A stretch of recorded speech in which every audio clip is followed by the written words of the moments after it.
Okie dokie, it's time to learn our first command that has to do with branching, and it's a pretty simple one. It is get branch, get space branch, nothing else. This will just give us a list of our current existing branches in a repo.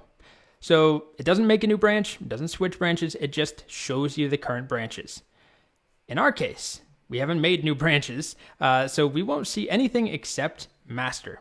So I'm on my first novel for now. I'm going to make a new repository in a moment. If I type get branch, I see one branch, master.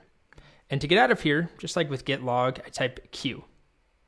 Now I'll show you a different project. This repository has a couple more branches. If I type get branch, you can see them all here.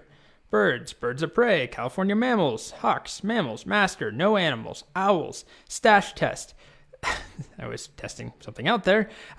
You can see, though, there's a bunch of branches, but the one that is active has a little asterisk next to it. That's the branch we're currently on. So we see I'm on owls. And again, I can type Q to get out of here. So here on the My First Novel project, we only have master. I never made that branch. And it's the only branch we have, so we're on it. We don't really have a choice right now. But next up, we're going to learn how to make a new branch.